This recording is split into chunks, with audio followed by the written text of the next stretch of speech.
Hello and welcome to Genex IAS. ગયા લેક્ચરની અંદર આપણે બંગાળ વિભાજનની ચર્ચા કરી, રાઈટ? ઓકે.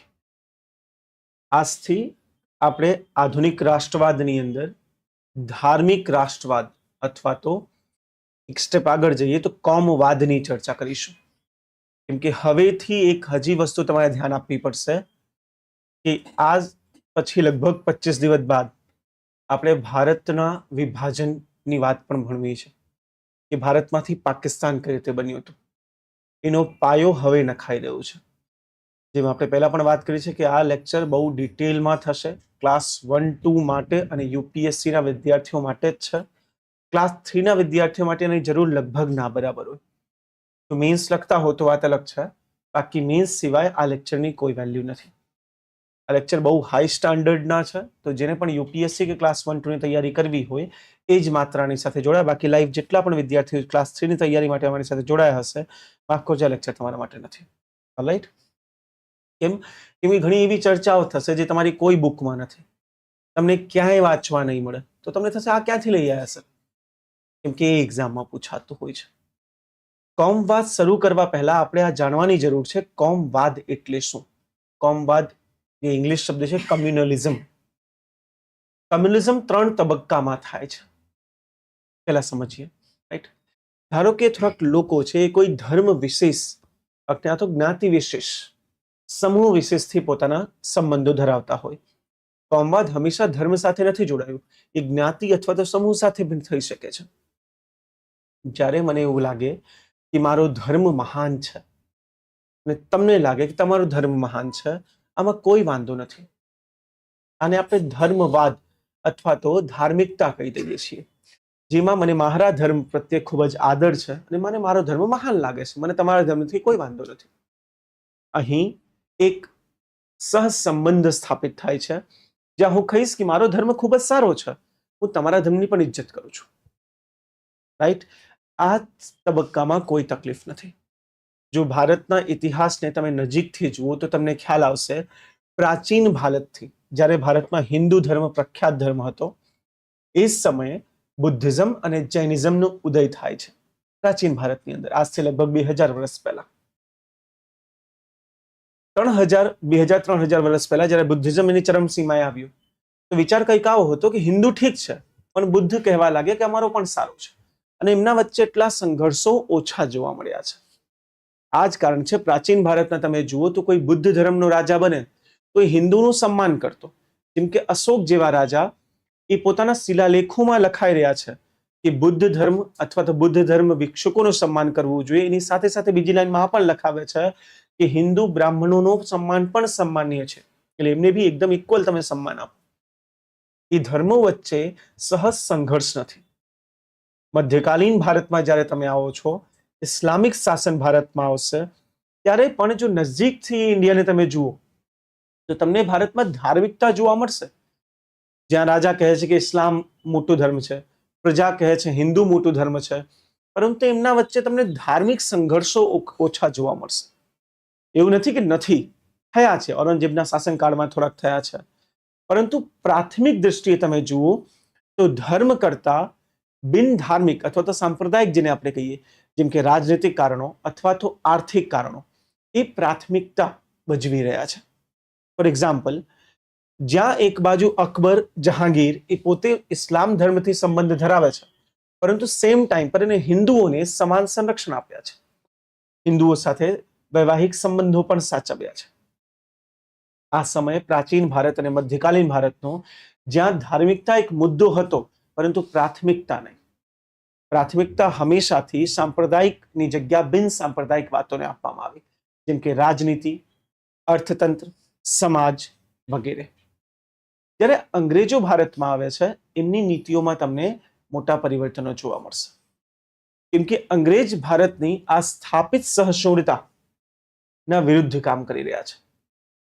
એને ભારતમાં પ્રવેશ કરતા જ એક વાત કરી કે ભારતના ધર્મો અને ભારતનો સમાજ એ નબળો છે, એ રૂઢિવાદી છે અને સુધાર માટે યોગ્ય નથી.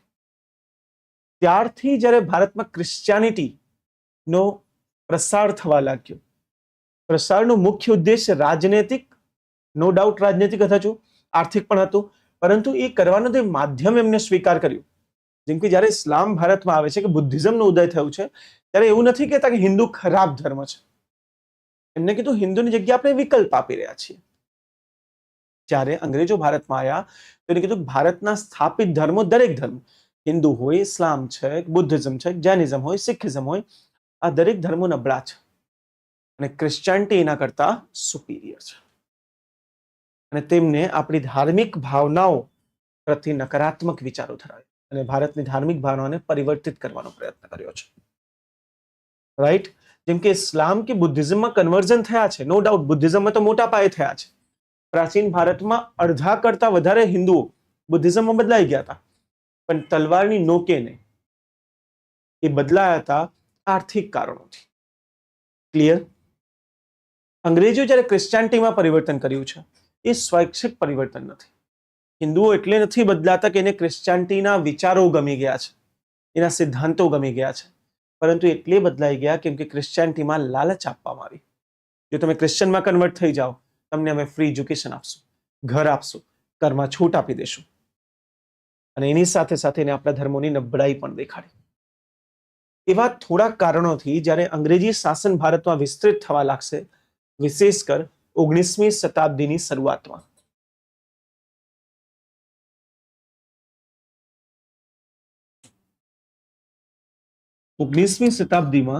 જ્યારે અંગ્રેજોનું શાસન ભારતમાં લગભગ સંપૂર્ણ રૂપે ફેલાઈ ગયું છે, ભારતની અંદર ભારતના ધાર્મિક રૂઢિવાદીઓ લોકો આના વિરુદ્ધ ઉભા થવા લાગ્યા. આમાં બે ફાળ તમને ખાસ જોવાની છે. ઇસ્લામ ધર્મમાં ઘણી એવી ચળવળો શરૂ થઈ, વહાબી, તબલીગ, જમાત, એવી ઘણી ચળવળો શરૂ થઈ. આ ચળવળોનો મુખ્ય ઉદ્દેશ્ય શું હતું? કે જે ઇસ્લામથી ક્રિશ્ચિયાનિટીમાં તમે પરિવર્તન કરી રહ્યા છો, એના વિરુદ્ધ લડવું, અથવા તો જે પશ્ચિમી શિક્ષણ, પશ્ચિમી વસ્ત્ર, એનો ઉપયોગ કરી અંગ્રેજોએ ઇસ્લામમાં ફેરબદલ કરવાનો ટ્રાય કર્યો, એના વિરુદ્ધ એક લડાઈ. એટલે 19મી શતાબ્દીની શરૂઆત 1800 પછીથી 1870 સુધી, આપણે આમ 1857 કહી શકીએ, 1857 સુધી ભારતમાં તમને બે દૃષ્ટિકોણ જોવા મળશે. જ્યાં એક બાજુ હિન્દુઓ આ સમાજ સુધારનો સ્વાગત કરે છે. રાજા રામમોહન રાય, ઈશ્વરચંદ્ર વિદ્યાસાગર, દેવેન્દ્રનાથ ટેગોર, કેશવચંદ્ર સેન, આવા કેટલાક નામો છે. હિન્દુઓએ આ સમાજ સુધારનો સ્વાગત કર્યો છે. અંગ્રેજો જે પ્રયત્ન કરી રહ્યા છે, એટલું જ નહીં, એ એમના સ્કૂલોમાં ગયા, એ ઇંગ્લેન્ડ સુધી પહોંચી ગયા અને એને સમાજને સુધારવાનો પૂરો પ્રયત્ન કર્યો. જ્યાં હિન્દુઓમાં તમને એક વલણ જોવા મળશે અંગ્રેજી શિક્ષા તરફ, અંગ્રેજી વિચારો તરફ, ત્યાં એની બીજી બાજુ ઇસ્લામ આનાથી પોતાને દૂર કરતો જાય છે. એમાં ક્લિયર? તો 1800 થી 1857 સુધી કંઈક આપણને આ રીતનો ભારત જોવા મળશે કે અંગ્રેજોની મદદથી હિન્દુ ધર્મ સુધાર પણ થયા છે, હિન્દુઓમાં શિક્ષણનો પ્રચાર પણ વધારે થઈ ગયું છે, જેને આપણે આધુનિક શિક્ષણ કહીએ છીએ.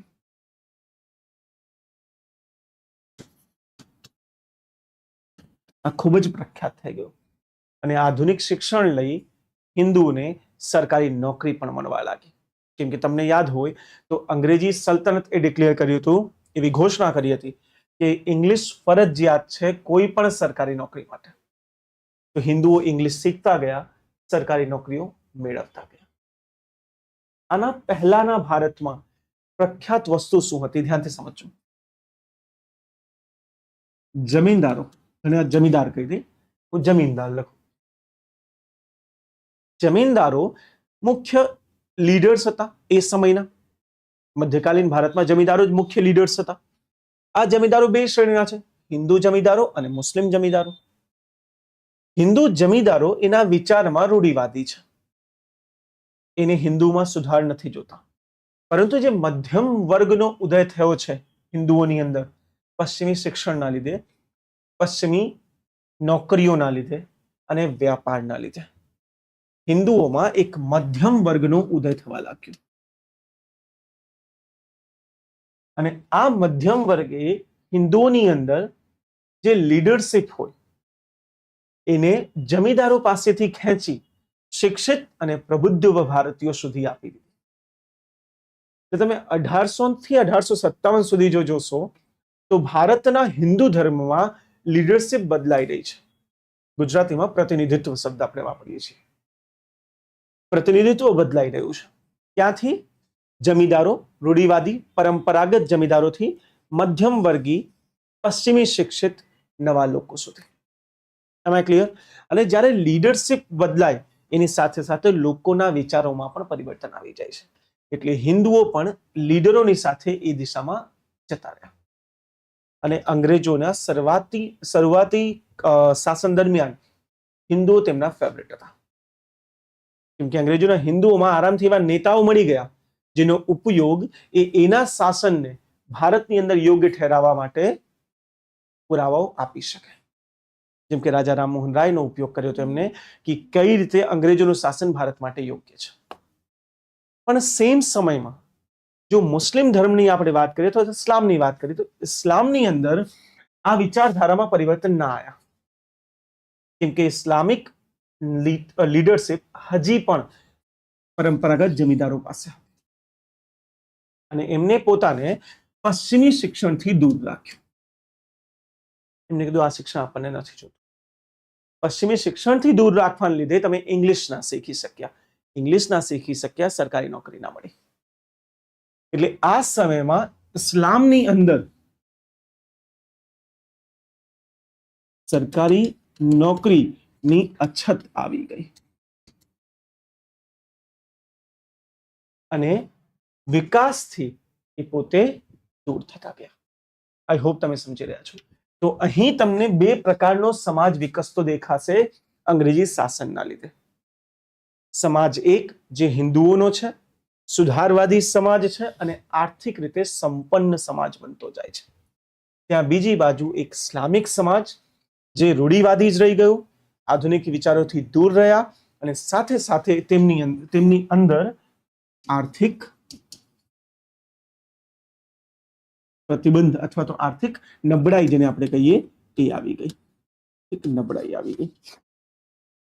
ઓકે, અહીં ગરીબી, ભૂખમરી એવા જે સામાજિક દુરાચારો છે એ ખાસ રીતે બેસી ગયા. અને જ્યારે ગરીબી હોય, બેરોજગારી હોય એ સમયે યુવાને કોઈ પણ રૂઢિવાદી વિચારો સ્વીકાર કરવા ખૂબ જ ઇઝી હોય છે. અને આ જ ગરીબી, આ જ ભૂખમરીનો ઉપયોગ હજી લીડરોએ કર્યો એક વર્ગ બનાવવામાં, જે વર્ગ હંમેશાથી અંગ્રેજો વિરુદ્ધ થઈ ગયો. અને એમાં પૂર્ણ સમર્થન આપે છે વહાબી, પછી તબલીગ, પછી જમાત વગેરે, દેવબંધી આવા જે વિચારકો હતા એ લોકોએ આ વસ્તુને સમર્થન આપ્યું. એટલે 1857 જે વિપ્લવ હતો, જો એને તમે બહુ ધ્યાનથી સમજો તો તમને ખ્યાલ આવશે કે વિપ્લવના મુખ્ય જે રચયિતા હતા એ ઇસ્લામથી વધારે હતા. જમીદારો બી ઇસ્લામિક, રાજાઓ પણ ઇસ્લામિક અને લોકો પણ ઇસ્લામિક. એમને વધારે જબરો વિપ્લવ કર્યો હતો અંગ્રેજો વિરુદ્ધ. હિન્દુઓ સાપેક્ષ રીતે થોડા દૂર હતા. શિક્ષિત અને મધ્યમ વર્ગીય હિન્દુઓએ તો અંગ્રેજોનો સાથ આપ્યો છે પૂરા વિપ્લવ દરમિયાન. એમ આઈ ક્લિયર? કેમ કે તમને ઈશ્વરચંદ્ર વિદ્યાસાગર વિશે ખબર છે, એ બધા ત્યાં સાથ આપી રહ્યા હતા. કેશવચંદ્ર સેન અંગ્રેજોનો સાથ આપે છે કે આ તો સુધાર હતું જેના વિરુદ્ધ આ બળવો યોગ્ય. આના કારણે અંગ્રેજોની નજરમાં ઇસ્લામ દુશ્મન બની ગયું અને હિન્દુઇઝમ દોસ્ત બની ગયા. અને અહીંથી અંગ્રેજો શરૂ કરે છે 1857 પછીની નીતિઓ.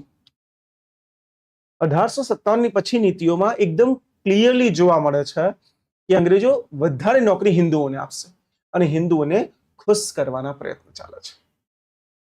પ્લાન એવો હતો કે જો હિન્દુઓ આપણા પક્ષમાં આવી ગયા તો આ બહુસંખ્યક છે ને બહુસંખ્યકો જો આપણા શાસનને સ્વીકાર કરી લેશે તો અલ્પસંખ્યક કરે ના કરે શું ફેર પડે છે? એમ આઈ રાઈટ ઓર રોંગ? તો પ્રયત્ન આ થયો કંઈ પણ કરીને બહુસંખ્યકોને પોતાની બાજુ કરી લો. એટલે 1857 થી 1870 ની આજુબાજુ આ જ પ્રકારના શાસન અંગ્રેજોમાં સંપૂર્ણ રૂપે દેખાયા છે. એને આપણે અપીસમેન્ટની નીતિ કહીએ છીએ, ખુશ કરવાની નીતિ કહીએ છીએ. ક્લિયર? જ્યાં એક બાજુ અંગ્રેજો આ કરી રહ્યા છે, ત્યાં સેમ ટાઈમ ઘણા કારણો જેમ કે ભારતના ઇતિહાસનું પુનઃવિવરણ, અંગ્રેજોની વાસ્તવિક છબી સામે આવી, એવા ઘણા કારણોથી હિન્દુઓ આ સમજી ગયા કે અંગ્રેજો દેશ માટે યોગ્ય નથી. અને સેમ સમયમાં હિન્દુઓ પણ અંગ્રેજી વિરુદ્ધ કાર્યોમાં લાગી ગયા. સંસ્થાઓ બની જે અંગ્રેજી વિરુદ્ધ વાતો કરી રહી હતી, જે સ્વતંત્રતાની વાત કરી હતી, સંપૂર્ણ સ્વતંત્રતાની પરંતુ ભાગીદારીની વાત કરી રહ્યા હતા. અને સૌથી મોટું કોંગ્રેસ. 1885માં કોંગ્રેસની સ્થાપના અને એના પહેલા ઓલ ઇન્ડિયા લીગની સ્થાપના, આવી ઘણી સંસ્થાઓ બની જે હિન્દુ બહુસંખ્યકો દ્વારા બનાવવામાં આવી હતી. તો અંગ્રેજોને ક્યાંક એવું લાગ્યું કે આપણી નીતિઓ અસફળ થઈ ગઈ છે ઇન્ડિયામાં. અને 1857માં સૌથી ખતરનાક એ જોયું અંગ્રેજોએ કે આ હિન્દુઓને આપણે 1857 સુધી બધું આપ્યું, નોકરી આપી, શિક્ષણ આપ્યું, છેવટે આ લોકો મુસ્લિમો સાથે મળીને આપણા વિરુદ્ધ જ ચળવળ કરી રહ્યા છે. રાઈટ? એટલે એમને એવું સમજી ગયા કે હિન્દુઓ જે બહુસંખ્યક છે એ હવે આપણો સાથ નહીં આપે. મુસ્લિમો પહેલાથી જ નહોતા આપતા. રાઈટ? તો અંગ્રેજો માટે હવે એક પરિસ્થિતિ આવી ગઈ, કરો અથવા તો મરો. હવે કોને ખુશ કરશો? ઇસ્લામ પહેલાથી સાથ નથી આપતો, તમે અત્યાર સુધી તેનું શોષણ કર્યું છે. હિન્દુઓ તો હવે નથી આપતા, કેમ કે તમારી વાસ્તવિક વિચાર ખબર પડી ગયા છે કે તમે કોઈ સુધાર કરવા ન થયા, તમે લૂંટવા આવ્યા છો. ક્લિયર? એટલે 1870 પછી તમને ભારતમાં એક નવો વિચાર જોવા મળશે. અંગ્રેજો એક નવી નીતિ આપી જેને કહેવાય છે ફાળો નાખો, ફાળ પાડો અને રાજ્ય કરો. યોગ્ય શબ્દ છે ડિવાઈડ એન્ડ રૂલ. અને હવે અંગ્રેજો જે કર્યું છે એના લીધે જ પાકિસ્તાન બન્યું. આ નીતિ દરમિયાન એમની જે પ્રારંભિક નીતિ હતી એમાં પરિવર્તન કરી દીધું. હવે અંગ્રેજો શું કરશે? મુસ્લિમોને ટાર્ગેટ કરશે. અલ્પસંખ્યકોને નોકરી આપો, એને કંઈક સારું આપી દો. હવે એમનો મુખ્ય ઉદ્દેશ્ય શું છે કે આ કોંગ્રેસ અથવા તો જે લાસ્ટ લેક્ચર યાદ કરો, રાષ્ટ્રવાદ ઉપર આપણે લીધું છે બહુ ડિટેલમાં, જે રાષ્ટ્રવાદી વિચારોનો ઉદય થઈ રહ્યો છે એના વિરુદ્ધ ઉપયોગ કરીએ ઇસ્લામિક વિચારોનો. શું આપ સમજી રહ્યા છો? તો આ સમયમાં ભારતમાં શું થયું? રાષ્ટ્રવાદી વિચારોનો ઉદય. રાઈટ? તો અંગ્રેજો હવે પ્રયત્ન કરશે પાડ નાખો અને રાજ કરો નીતિ પ્રમાણે કે ઇસ્લામનો ઉપયોગ કરી લઈએ આ રાષ્ટ્રવાદી વિચારો વિરુદ્ધ, કોંગ્રેસ વિરુદ્ધ. કઈ રીતે?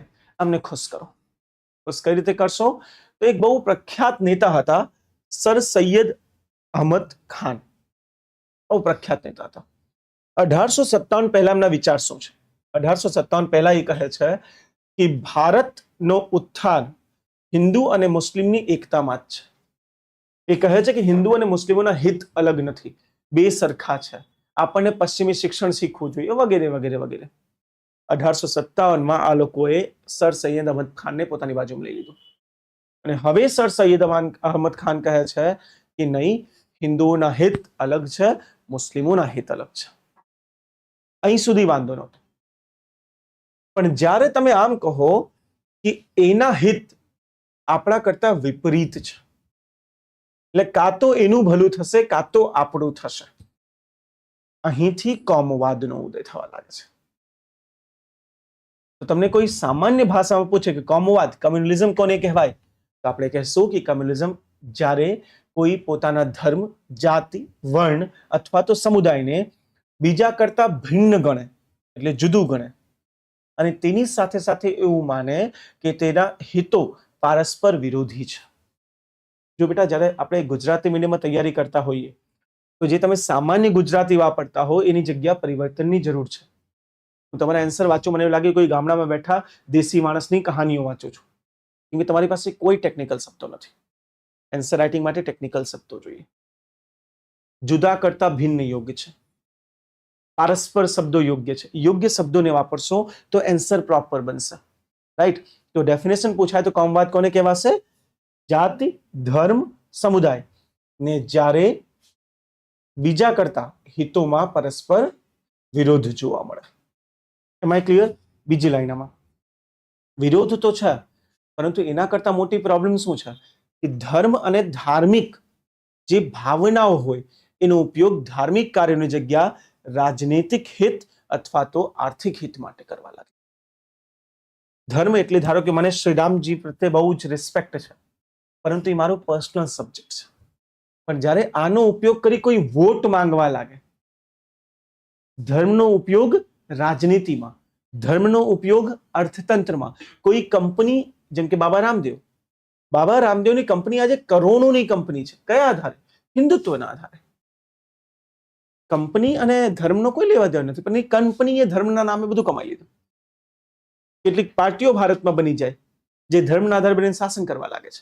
અહીં કોમવાદનો ઉદય થઈ રહ્યો છે અને આની પૂરેપૂરો શ્રેય, પૂરું ક્રેડિટ અંગ્રેજોને જાય છે. કેમ કે અંગ્રેજોએ ઇસ્લામને કીધું કે જો તમારા હિતો અલગ છે, જો આ હિન્દુઓ બધી નોકરી લઈ ગયા, જો આ હિન્દુઓ બધું શિક્ષણ લઈ ગયા નો તો તમે આપ્યા હતા, પણ હવે એનો વિપરીત પ્રદર્શન 1870 પછી ચાલુ થયું અને સર સૈયદ અહમદ ખાન, જેને અલીગઢ મુવમેન્ટ પણ કહેવાય છે, એમને એ લોકોએ કન્વિન્સ કરી લીધું કે તમારા હિતો અલગ છે ને હિન્દુઓના અલગ છે. ત્યારથી એક ફાળ બની ગઈ.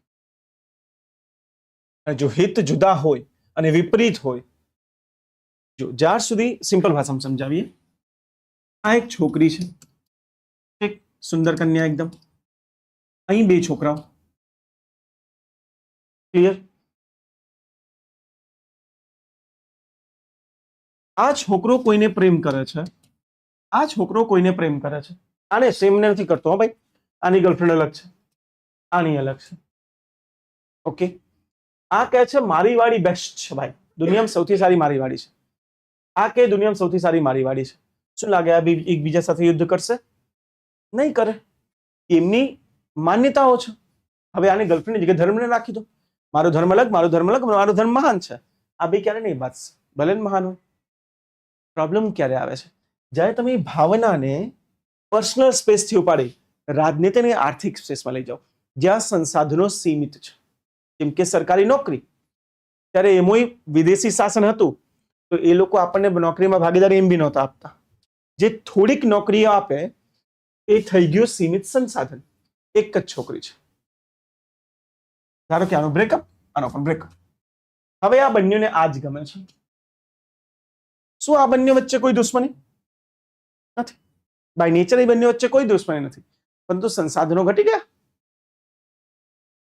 હવે આના માટે આ બે વાત છે. સેમ ઇન્ડિયામાં થયું.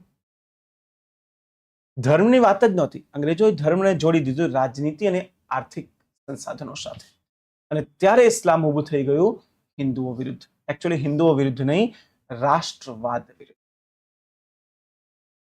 ક્લિયર? અને આમાં વધારો ક્યાંથી થયો છે? કોમવાદની વ્યાખ્યા ક્લિયર છે ને? જો ટ્રસ્ટ મી મીન્સ લખવું હોય તો આ પ્રકારના જવાબ તમને આવડવા જોઈએ. અને હવેની પ્રિલિમ્સમાં પણ આવા જ પ્રશ્નો બને છે, જેને આપણે કોન્સેપ્ચ્યુઅલ પ્રશ્નો કહીએ છીએ, સારા સ્ટાન્ડર્ડના પ્રશ્નો. 1905માં જ્યારે બંગાળનું વિભાજન થયું, જે લાસ્ટ લેક્ચરમાં આપણે ભણ્યા હતા બહુ ડિટેલમાં બંગાળનું વિભાજન, ત્યારે અંગ્રેજોએ કોમવાદને હજી સ્ટ્રોંગ બનાવવા માટે 1906 ઢાકાના નવાબ સલીમુલ્લાહ ખાન, બીજા આઘા ખાન, આઘા કેમ લખા મને ખબર નહીં, એટલું હું આમ લખી દઉં, આઘા ખાન, રાઈટ, નવાબ સલીમુલ્લાહ ખાન, અને આવા લોકોનો ઉપયોગ અંગ્રેજોએ કરી એક સંસ્થા બનાવો. તમે અહીંયા કોમવાદને સંસ્થાગત રૂપ આપવામાં આવ્યું. એવી સંસ્થા બનાવો જે તમારા હિતની માંગ કરે નહીં, તમારા હિતની માંગની સાથે સાથે રાષ્ટ્રવાદના વિરુદ્ધ ઊભું થાય. કઈ રીતે? જો એક વિચાર હું તમને સર સૈયદ અહમદ ખાનના કહું છું. એને કીધું કે મુસ્લિમો અલ્પસંખ્યક છે, ઓબ્વિયસલી ભારતમાં 20% કરતા ઓછા છે, હિન્દુઓ બહુસંખ્યક છે, 80% છે. તો જો અંગ્રેજો ભારતથી જતા રહ્યા તો આ 80% લોકો આપણા 20% લોકોને મારી નાખશે, આપણને નહીં જીવા દે. તો અહીં સર સૈયદ અહમદ ખાન અંગ્રેજોને કઈ રીતે પ્રસ્તુત કરે છે? સેવિયર, સંરક્ષક. સર સૈયદ અહમદ ખાને દેખાડ્યું કે અંગ્રેજો શોષણ નથી કરતા, એ તો મુસ્લિમોને સંરક્ષણ આપે છે. તો જ્યાર સુધી અંગ્રેજો છે અને હિન્દુઓને દબાઈને રાખ્યા છે, ત્યાર સુધી આ હિન્દુઓ તમને જીવા દે છે. જ્યારે અંગ્રેજો ગયા અને આ જે કોંગ્રેસ માંગ કરી રહી છે લોકશાહી બોકશાહીની, એ આવી ગઈ તો મેજોરિટી તમને દબાઈ દેશે અને ક્યારે જીવા નહીં દે. એટલે આ પૂરી પ્રથા દ્વારા ઇસ્લામના મનમાં એક ભ્રમ ફેલાવવામાં આવ્યું કે હિન્દુઓ તમારા શોષક છે, એ તમારું શોષણ કરે છે, અમે બચાવનાર છીએ. વાસ્તવિકતાના કરતા અલગ હતી. અંગ્રેજો આ બંનેનું શોષણ કરી રહ્યા હતા, પરંતુ આ થિયરી આપી એને એકબીજાના વિરુદ્ધ કરી દીધું. અને આ થિયરીને સ્ટ્રોંગ બનાવવા માટે એમને કરી મુસ્લિમ લીગની રચના. મુસ્લિમ લીગનો પાયો જ ભારતમાં કોમવાદ મજબૂત કરવા માટે નાખવામાં આવ્યો હતો કે ધર્મ વચ્ચે એટલી નફરત ફેલાઈ દો કે આ એકબીજાના વિરુદ્ધ ઉભા થઈ જાય, ક્યારે એક ના થાય ને એક નહીં થાય, રાષ્ટ્રવાદ નહીં આવશે. આઈ હોપ હું તમને એક્સપ્લેન કરી શક્યો છું. પાક્કો? આવીશું. આ દરમિયાન જ્યારે તમને ખ્યાલ છે, કાલે આપણે વાત કરી કે બંગાળના વિભાજનમાં ઉગ્રવાદીઓ જેલ જતા રહ્યા. હવે આ ઉગ્રવાદીઓ લોકોને જાગૃત કરી દીધા હતા, એને યુવાઓને જાગૃત કર્યા કે જુઓ તમારું શોષણ થઈ રહ્યું છે, અંગ્રેજો કેટલા ખરાબ છે, વગેરે વગેરે. એટલે યુવાઓમાં ક્રોધ હતો. ક્રોધિત યુવા જે શીખી ગયા હતા કાયદાઓ તોડતા. કેમ કે ઉગ્રવાદીઓનો મેથડ શું હતું? કાયદો તોડો, બહિષ્કાર કરો, ચળવળ કરો. એમ રાઈટ? તો આ યુવાઓ જે કાયદો તોડતા શીખી ગયા હતા, પરંતુ 1908 આવતા આવતા દરેક ઉગ્રવાદી નેતાઓએ રાજનીતિ મૂકી દીધી. બાલ ગંગાધર તિલક જેલ જતા રહ્યા, લાલા લાજપત રાય અમેરિકા જતા રહ્યા, બિપિનચંદ્ર પાલે રાજનીતિમાંથી રાજીનામું આપી દીધું, અરવિંદો ઘોષ જઈને સંન્યાસી થઈ ગયા, નેતાઓ બધા ગાયબ. પણ યુવા તો છે ક્રોધિત અને કંઈ પણ કરવા તૈયાર. અને આવા જ પ્રસંગોમાં યુવાઓ ભ્રમિત થઈ જતા હોય અને ભારતમાં એમને ત્રીજો રસ્તો સ્વીકાર કરી લીધો, અને જે રસ્તાને આપણે કહીએ છીએ ક્રાંતિકારી રાષ્ટ્રવાદ. ક્રાંતિકારી રાષ્ટ્રવાદ. બંગાળ વિભાજન પછી આનો પણ ઉદય ભારતમાં થયું છે. ક્રાંતિકારી રાષ્ટ્રવાદ. ધ્યાનથી સમજો મારી વાત. ક્રાંતિકારી રાષ્ટ્રવાદની અંદર ધાર્મિક વસ્તુઓનો ખૂબ જ ઉપયોગ થયો. જેમ કે બાલ ગંગાધર તિલકે શિવાજી મહારાજ, રાણા પ્રતાપ જેવા મહાન રાજાઓને રોલ મોડેલ તરીકે ડિક્લેર કરી દીધું. બાલ ગંગાધર તિલકનો ઉદ્દેશ હતો ભારતને એક કરવાનો, પરંતુ જ્યારે આ વાત થઈ તેની સાથે આ પણ ઇતિહાસ બહાર આવ્યો કે ઔરંગઝેબે શું કર્યું હતું એમની સાથે. Right or wrong? તમે બધા છાવા મૂવી ખ્યાલ જ હશે. ઔરંગઝેબે જે પણ કર્યું એ એની વ્યક્તિગત પસંદગી હતી, એનું વ્યક્તિગત કેરેક્ટર હતું રાજા તરીકે, ઇસ્લામિક રાજા તરીકે. ક્લિયર? કેમ કે ઔરંગઝેબના બાપ દાદાએ ક્યારે આ નથી કર્યું. બાપ દાદાઓ તો ભારતમાં ક્યારે આ નથી કરતા, ઔરંગઝેબે એકલા જ કર્યું છે. એના માટે મધ્યકાલીન ભારત થોડુંક સમજવું પડશે કે ઔરંગઝેબે કેમ હિન્દુ વિરોધી નીતિઓ સ્વીકાર કરી. એની પાછળ બહુ મોટા કારણો છે. પહેલાથી ઔરંગઝેબ હિન્દુ વિરોધી નહોતો, તો કયા કારણોસર હિન્દુ વિરોધી નીતિ સ્વીકાર કરી લીધી? એના કારણો છુપાયા છે મધ્યકાલની કબ્રમાં, જે અત્યારે ખોદવી નથી. બાકી આધુનિક કાળ લઈ જશે, મધ્યકાલ ભણતા રહીશું. ઓકે, એના માટે થોડીક વાત જોઈ લો, ભવિષ્યમાં જોશું શાંતિથી. પણ કહેવાનું કારણ શું છે કે જ્યારે આમને રાષ્ટ્રવાદી વ્યક્તિ તરીકે બાલ ગંગાધર તિલક આગળ લઈ આવ્યા, બાય પ્રોડક્ટમાં એ વસ્તુ દેખાઈ કે આમના અને મુસ્લિમો વચ્ચે સંઘર્ષ. Right or wrong? તો આનો બીજો એંગલ પકડી લીધું રૂઢિવાદીઓએ, કટ્ટરપંથીઓએ. કે જો શિવાજીની હાલત જોઈ લો શું કહ્યું હતું ઔરંગઝેબે, તો આને છે ને આગમાં ઘી નાખવાનું કાર્ય કરતું હતું. સ્ટેપ કંઈક બીજા કામ માટે લીધું હતું, પરિણામ કંઈક બીજું બની ગયું. અને એની સાથે ત્રીજી ઘટના શું ઘટી છે કે અન્ય તમે જુઓ ગીતાનો ઉપદેશ, કર્મનો સિદ્ધાંત. એટલે ઉગ્રવાદી નેતાઓ ક્યાંક ને ક્યાંક ધર્મનો ઉપયોગ રાષ્ટ્રવાદ માટે કરી રહ્યા હતા. મારી વાત સમજતા રહેજો બેટા, બધું અઘરા શબ્દો છે. હવે મેન્સમાં નેચર એવું થઈ ગયું છે મેન્સનું કે આવા જ પ્રશ્નો બની રહ્યા છે. 90% વિદ્યાર્થીઓ ગુજરાતી મીડિયમમાં તૈયારી કરતા કોઈ બી એક્ઝામ નહીં કરતા હોય એ સફળ નથી થતા. વર્ષ દર વર્ષ એક્ઝામના ચક્કરમાં ફસાયા છે. પ્રિલિમ્સ આપે, પ્રિલિમ્સ પાસ કરી લે, કેમ કે પ્રિલિમ્સ ફેક્ચ્યુઅલ હોય છે. મેન્સમાં ફેલ, પ્રિલિમ્સ પાસ કરી લે, મેન્સમાં ફેલ. આ ચક્રથી બીજું કંઈ કરી બી નથી શકતા, કેમ કે એમને ઓલું હોપ હોય ને કે ક્યારેક તો મેન્સ પાસ થઈશ. એ હોપમાં ક્યારે સફળ જ નથી થતા બિચારા. એક્ઝામ નેચર બદલાઈ રહ્યું છે. બદલાતા નેચર સાથે આપણે અપડેટ થવું પડશે. ટ્રેડિશનલ સ્ટડી કોઈ કામની નથી કે તમારે બુકમાં જે લખ્યું છે એમાંથી એક બી પ્રશ્નો નથી. હાલમાં ડીવાયએસ, એસટીઆઈ, ડીવાયએસ મેન્સ થઈ, ક્લાસ 1 મેન્સ થઈ, પેપર જોઈ લો, એક ક્વેશ્ચન બુકથી શોધી બતાવજો, નથી. 60 પ્રશ્નોમાંથી એક પ્રશ્ન બુકથી નથી. હવે કોન્સેપ્ટ બેઝ સ્ટડી જરૂરી છે, હે ને? એટલે મારા શબ્દો જે બોલી રહ્યો છું એને ધ્યાનથી સમજજો. તમારા મેન્સના ડાયરેક્ટ પ્રશ્નો આવે છે ત્યારે વિદ્યાર્થી પ્રશ્ન નથી સમજી શકતો. ઉગ્રવાદીઓનો મુખ્ય મેથડ શું હતું એમનું? ધર્મ અથવા તો ધાર્મિકતા જેને આપણે કહી દઈએ, એનો ઉપયોગ રાષ્ટ્રવાદ માટે, રાઈટ? ઉગ્રવાદીઓએ, બાલ ગંગાધર તિલક વગેરેએ ધર્મનો ઉપયોગ શેના માટે કર્યો? લોકોને એક કરવા, રાષ્ટ્રવાદ માટે. પરંતુ એમાં એક વાંધો શું આવી ગયો કે આ જ આગળ જઈને સૌથી ભારે પડી ગયું કે ધર્મનો ઉપયોગ જો રાષ્ટ્રવાદ માટે કરો તો તમે ઓટોમેટિક અન્ય ધાર્મિક સમુદાયોને તમારાથી અલગ કરી રહ્યા છો. આ જ કારણ છે બંગાળ વિભાજનમાં મુસ્લિમોની ભાગીદારી ના જોવા મળી, ઓછી જોવા મળી. કેમ કે જ્યાં ધર્મનો ઉપયોગ થઈ રહ્યો છે, તમે અરવિંદો ઘોષ એ ભારતને માતાની સંજ્ઞા આપી દીધી, ઇસ્લામમાં સ્વીકાર્ય નથી. Right or wrong? તો ઉગ્રવાદીઓના આ જે ધર્મને રાષ્ટ્રવાદ સાથે જોડવાનો મેથડ હતો, આનો જ ઉપયોગ રૂઢિવાદીઓએ, કટ્ટરપંથીઓએ અને અંગ્રેજોએ ઊંધી રીતે કરી લીધું. અને અંગ્રેજોએ કીધું, જુઓ, કોઈ ભવિષ્ય નથી તમારો એમની સાથે, એ ધર્મ વગર તો કોઈ કામ નથી કરતા. આ વસ્તુએ બી કોમવાદને જન્મ આપી દીધો.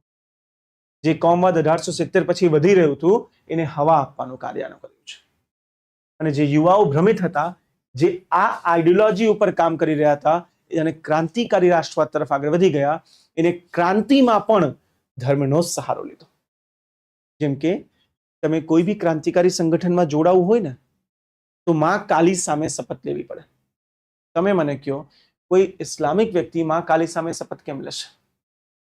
નહીં લે. તો એ ઓટોમેટિક ક્રાંતિકારી રાષ્ટ્રવાદથી બી નીકળી ગયા.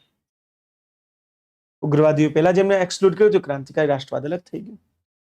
માં કાલી સાથે શપથ લેવી, હિન્દુ શિવાજી અને મહારાણા પ્રતાપને આઈડલ તરીકે લેવું, ભગવદ્ ગીતા અને શ્રી કૃષ્ણના ઉપદેશ ઉપર પૂરું ક્રાંતિઓ કરવી. હવે આમાં તમે મુસ્લિમોને બહાર કાઢતા જાઓ છો, રાઈટ?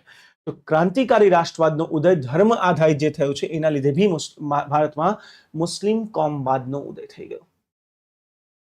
એમ આઈ ક્લિયર? તો મુસ્લિમ કોમવાદની આપણે કેટલા કારણો જોયા? અંગ્રેજી કારણો સૌથી પહેલું, બાહ્ય કારણ, ફાળ નાખો ને રાજ્ય કરો, નીતિ દ્વારા. બીજું, ઉગ્રવાદીઓની ધાર્મિક પહેચાન, ઓળખ, જેમાં ધર્મને રાષ્ટ્રવાદ માટે ઉપયોગ કર્યું હતું. ત્રીજું, ક્રાંતિકારીઓ.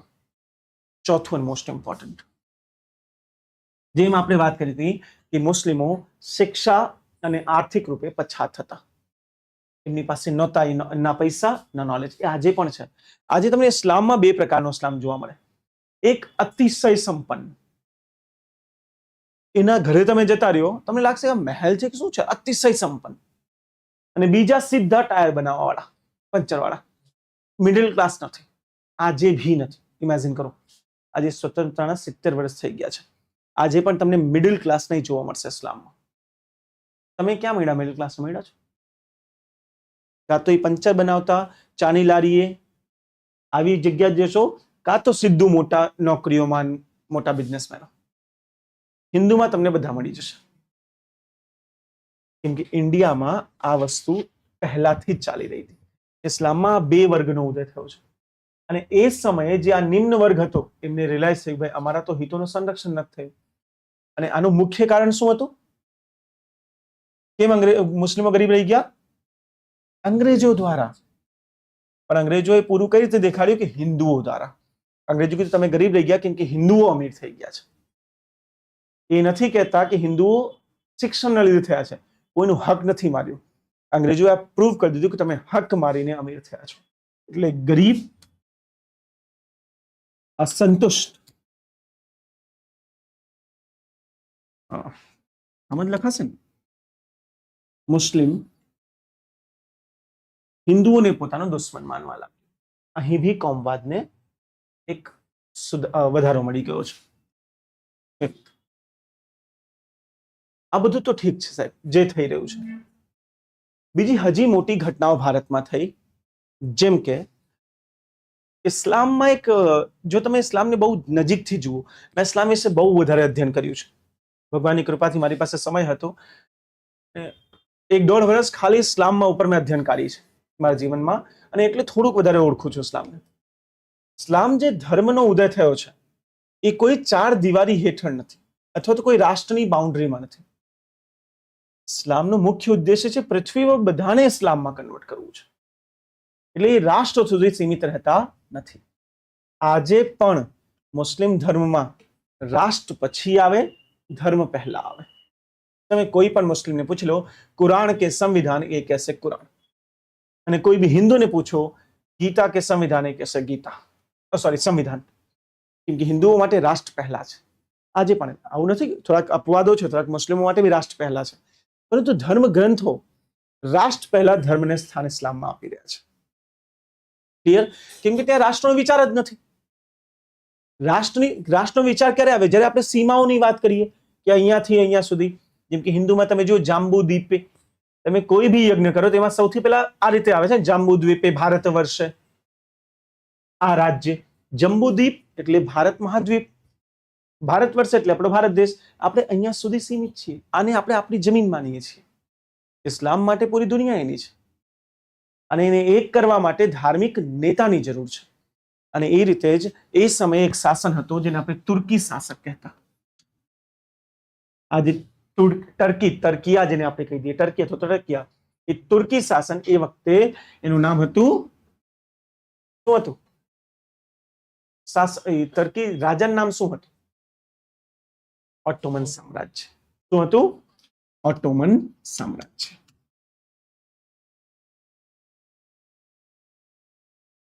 અને આના વડા તરીકે ખલીફા બેસતા,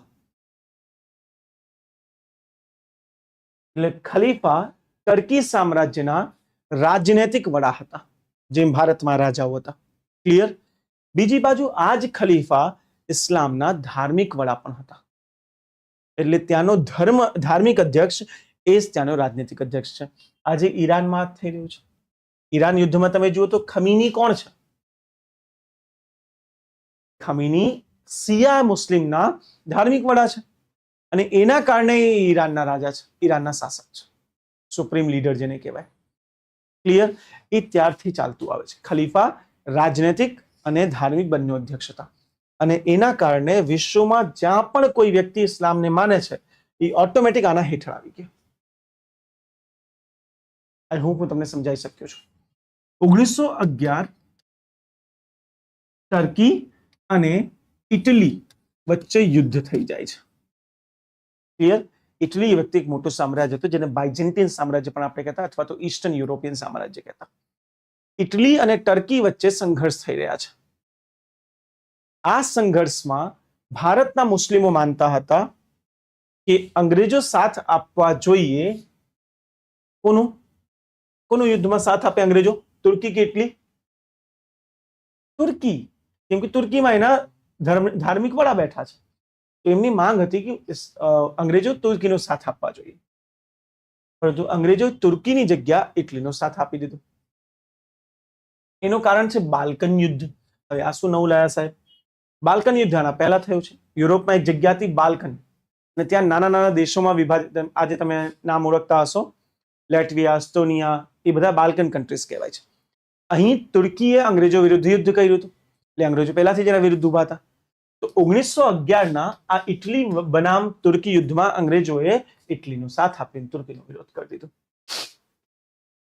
ઓકે, ત્યારે ભારતની અંદર ધાર્મિક ભાવનાઓ ખૂબ જ તીવ્ર થઈ ગઈ, અને એને કોમવાદને હજી હવા આપી દીધી।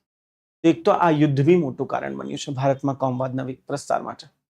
એમાં ક્લિયર? ત્યારબાદ ધાર્મિક શિક્ષણ,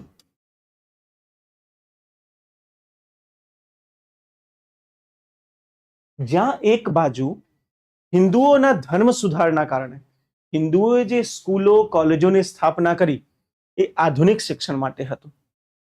ત્યાં બીજી બાજુ મુસ્લિમોએ જે સ્કૂલ અને કોલેજોની સ્થાપના કરી એ વધારે ખાસ ધાર્મિક સ્કૂલ અને કોલેજો હતા, જેને આપણે આજે શું કહી દઈએ? મદરસા. જ્યાં કટ્ટરપંથી શિક્ષણ આપવામાં આવતું, અને શિક્ષણ જ જો કટ્ટરપંથી હોય તો વ્યક્તિ તો કટ્ટરપંથી જ બનશે ને. એટલે આ ભી કોમવાદ માટે ખૂબ જ જવાબદાર છે. ક્લિયર? તો ધાર્મિક કોમવાદના ઉદય લેક્ચરમાં આપણે પહેલો ભાગ પતાયો કે ઇસ્લામમાં કયા કારણોસર કોમવાદનો ઉદય થયો હતો. એમાં પહેલાથી મેં તમને ભણાવ્યું છે ફાળ નાખો રાજ્યકરોની નીતિ અંગ્રેજોની, જે બાહ્ય કારણ છે. બીજું, આંતરિક કારણોમાં બંગાળ વિભાજન, ઉગ્રવાદીઓની નીતિઓ, ક્રાંતિકારી ગતિવિધિઓમાં ધાર્મિક ઓળખનો ઉપયોગ, મુસ્લિમોમાં સાપેક્ષ રૂપે શિક્ષણ અને આર્થિક તકોની અછત, સ્કૂલ અથવા તો મદરસામાં આપવામાં આવતું રૂઢિવાદી ચુસ્ત શિક્ષણ. એમાં ક્લિયર? આ કારણોથી ભારતની અંદર ઇસ્લામિક કોમવાદનો ઉદય થયો. અને હા, એમાં સૌથી મોટો ભાગ બન્યો મુસ્લિમ લીગ. ક્લિયર છે? બંગાળ વિભાજને પણ એક ભૂમિકા નિભાવી છે, કેમ કે બંગાળ વિભાજન ધાર્મિક આધારે જ કરવામાં આવ્યું હતું. તો પૂર્વી બંગાળમાં એક સમૂહ એવો આવી ગયો જેને આ બંગાળ વિભાજનનું સમર્થન કર્યું છે, મુસ્લિમ લીગ વાળા. ક્લિયર બેટાજી? જ્યાં એક બાજુ ભારતમાં ઇસ્લામ પોતાને કટ્ટરપંથી અથવા તો કોમવાદી બનાવી રહ્યું હતું, એના રિએક્શન રૂપે, એના વિરોધ રૂપે હિન્દુ ધર્મમાં પણ કોમવાદનો ઉદય થયો. આની ભૂમિકા તમને ક્યાંક આર્ય સમાજમાં જોવા મળશે. આર્ય સમાજની શુદ્ધિ ચળવળ, જ્યાં એમને રીકન્વર્ટ કરવાનું ચાલુ કર્યા ઇસ્લામ અને ક્રિશ્ચિયાનિટીમાંથી. કે જો તમે ઇસ્લામમાં કન્વર્ટ થઈ ગયા હોય કે ક્રિશ્ચિયાનિટી જતા રહ્યા છો, પાછા હિન્દુ બની જાઓ. તો શુદ્ધિ ચળવળ અને અન્ય એવી કેટલીક ચળવળો જેને ભારતમાં હિન્દુ કોમવાદનો પાયો નાખી દીધો. પણ ત્યારે એટલું જટિલ નથી. ત્યારે હિન્દુ એમ કહેતા કે આપણો ધર્મ મહાન છે, એ એમ નહોતા કહેતા કે ઇસ્લામના વિરુદ્ધ છે. ઇસ્લામના વિરુદ્ધ શરૂઆત ક્યારથી થઈ? જ્યારે 1809 ની અંદર 1809માં પંજાબ હિન્દુ મહાસભાની સ્થાપના થઈ.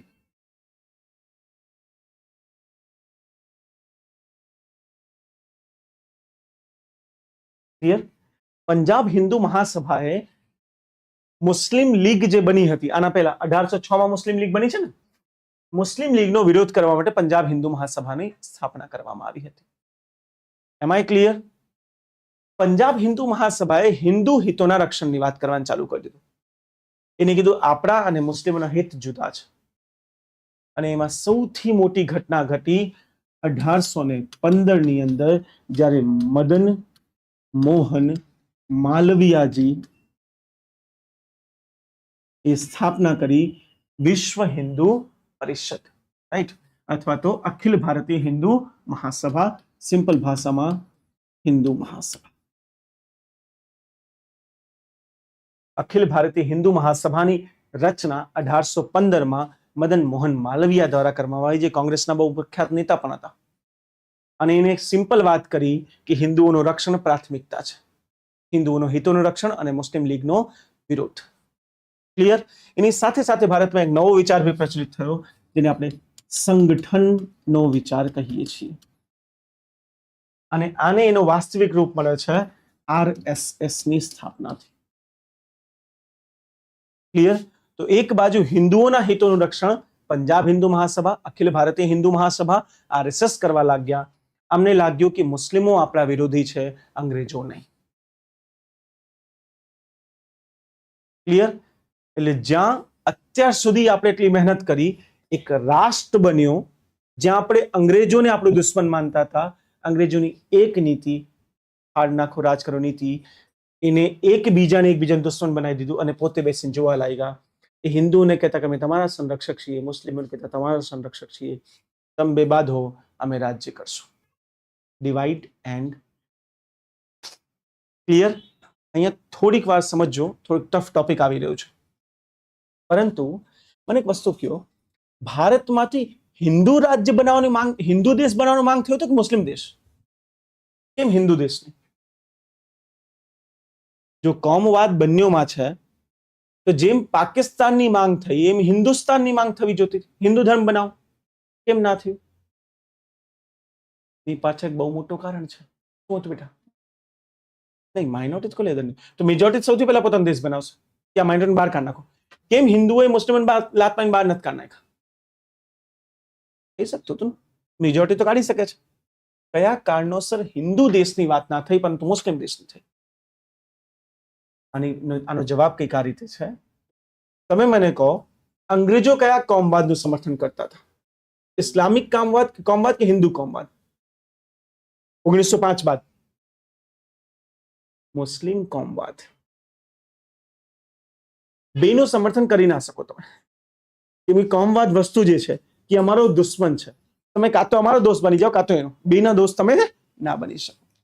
એટલે અંગ્રેજોએ જે કોમવાદને સંપૂર્ણ સમર્થન આપી દીધું એ કોમવાદ હતો મુસ્લિમ કોમવાદ, અને અંગ્રેજો પોતે હિન્દુઓના દુશ્મન બની ગયા. અને રાજ્ય જેને સમર્થન આપે એ જ વધારે મોટું થાય. એટલે જ્યાં એક બાજુ અંગ્રેજો ઇસ્લામને હજી પાછળ લઈ જઈ રહ્યા હતા, રૂઢિવાદી બનાવી રહ્યા હતા, હિન્દુઓ વિરોધી બનાવી રહ્યા હતા, ત્યાં બીજી બાજુ હિન્દુ રૂઢિવાદી મુસ્લિમોથી બી લડતો હતો અને એની સાથે સાથે અંગ્રેજોથી બી લડી રહ્યા હતા. એટલે હિન્દુઓમાં રાષ્ટ્રવાદ વધારે ફેલાઈ ગયો અને એમાં સૌથી મોટી ભૂમિકા નિભાવી કોંગ્રેસે. રાઈટ? આરએસએસ અને હિન્દુ મહાસભા આ બંને પૂરતા પ્રયાસ કર્યા હતા પરંતુ એને રાજ્યનું સમર્થન ના મળ્યું. એની સામે મુસ્લિમ લીગને રાજ્યનું સમર્થન મળતો ગયો. એટલે એ કોમવાદ સ્ટ્રોંગ થઈ ગયો. હિન્દુ કોમવાદનો ઉદય તો થાય છે પણ હંમેશાથી નબળી રહ્યો છે. અને એટલે જ મદન મોહન માલવીય અને હિન્દુ મહાસભા અને આરએસએસ બંને ક્યારેય નથી કહેતા કે અંગ્રેજો ભારતમાં રહેવા જોઈએ. આ બંને સંસ્થાઓ કોમવાદી હતી છતાંય આ કહેતા કે અંગ્રેજો ભારતથી જતા રહેવા જોઈએ. એની સામે મુસ્લિમ લીગ ખુલ્લેઆમ કહેતી કે અંગ્રેજો ભારતમાં રહેવા જ જોઈએ. અને મુસ્લિમ લીગની સાથે સાથે જે કોઈ બુકમાં લખ્યું નથી, અંગ્રેજોએ શીખ કોમવાદનો ખૂબ જ ઉપયોગ કર્યો છે. એને શીખોને બી કોમવાદી બનાવી દીધા હતા. શીખોની વસ્તી ભારતમાં 2% હતી, એને 8% નોકરી આપી હતી, વસ્તી કરતા 4 ગણા. અને શીખ કોમવાદનો ઉપયોગ બી ભારતના વિરુદ્ધ કરવામાં આવ્યો હતો, જેનો પરિણામ ભારતની સ્વતંત્રતા બાદ થયું છે. આજે તમે બધા જોઈ રહ્યા છો ખાલિસ્તાની ચળવળ, ભારતમાંથી પંજાબને કાપીને અલગ દેશ બનાવવાની ચળવળ, જેને આપણે ખાલિસ્તાની ચળવળ કહીએ છીએ. આનું પૂરું ક્રેડિટ અંગ્રેજોની કોમવાદી નીતિઓ જાય છે. આઈ હોપ તમને કોમવાદનો ઉદય સમજાઈ શક્યો છું. 100% હિન્દુ કોમવાદ બી મુસ્લિમ કોમવાદ બેના કારણો, પણ વધારે જટિલ કોણ છે? મુસ્લિમ કોમવાદ, કેમ કે હિન્દુ કોમવાદને રાજ્યનું સમર્થન ના મળ્યું. કયા પ્રકારનું સમર્થન? જુઓ, મુસ્લિમ લીગની સ્થાપના ક્યાં થઈ હતી? ઢાકા. કોને કરાવી? અંગ્રેજોએ કરાવી છે. 14 લાખ લોન આપ્યું હતું આના સ્થાપના માટે, નવાબ સલીમુલ્લાહ ખાનને. અને ત્યારબાદ 1909 મોર્લે મિન્ટો સુધાર આવશે, એક કાયદો જેને આપણે મોર્લે મિન્ટો સુધાર કહીએ છીએ. અને બંધારણમાં બહુ ડિટેલમાં ભણતા હોઈએ એટલે આપણે અહીંયા હું આને બંધારણીય એંગલમાં નહીં જઈશ. હિસ્ટ્રી ભણતી વખતે બંધારણમાં ઇન્ટરફિયર અઘરું પડી જાય, એટલે અત્યારે હું તમને બંધારણીય એંગલમાં નહીં જઈશ, તમને હિસ્ટ્રીના પોઈન્ટ ઓફ વ્યૂથી જ ભણાવીશ. આ સુધારમાં એક મોટી ઘટના બની. અંગ્રેજો એક નવી રીત લઈ આવ્યા. એમને કીધું હવેથી જો કોઈ જગ્યા ચૂંટણીમાં એક મુસ્લિમ ઊભું થાય તેને વોટ પણ માત્ર મુસ્લિમો આપી શકશે. મને ખબર છે નહીં સમજે છે, સિમ્પલ ભાષામાં એક્ઝામ્પલ લઈને સમજાવું. ધારો કે અમદાવાદ એક ચૂંટણીનું સ્થાન છે જ્યાં કોઈ વ્યક્તિ ઊભું થયું છે જેનું નામ ઇસ્માઇલ અથવા તો ખાન કંઈ પણ રાખેલું, એક મુસ્લિમ. ઇન સિમ્પલ એક મુસ્લિમ વ્યક્તિ ચૂંટણી માટે ઊભું છે, કેમ કે આ સીટ મુસ્લિમો માટે રિઝર્વ કરી દીધી, અહીંયા હિન્દુ ઊભો ના થઈ શકે. ચાલો ઠીક છે, કોઈ વાંધો નહીં. મુસ્લિમ બી તો 2 પ્રકારના હતા, એક કોમવાદી મુસ્લિમ અને એક રાષ્ટ્રવાદી મુસ્લિમ. એ બી તો હતા. ધારો કે સૈયદ નામનો એક રાષ્ટ્રવાદી મુસ્લિમ છે. હું એક્ઝામ્પલ લઈ રહ્યો છું, અને ધર્મ જાતિથી કોઈ લેવા દેવા નથી. એવું નથી કે સૈયદ રાષ્ટ્રવાદી ખાન કોમવાદી હોય. સૈયદ એક રાષ્ટ્રવાદી મુસ્લિમ છે. ક્લિયર? આ બંને ઉભા થઈ શકે ચૂંટણીમાં. હવે ધારો કે અમદાવાદની વસ્તીમાં 80% હિન્દુઓ છે અને 20% મુસ્લિમો છે. જો ચૂંટણી થાય શું લાગે છે કેવું કોણ જીતશે, ખાન કે સૈયદ?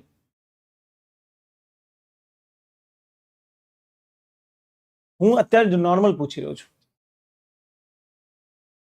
ખાન જીતશે? ભાઈ હિન્દુઓ ખાન ને આપશે કોમાદી ને? હિન્દુ તો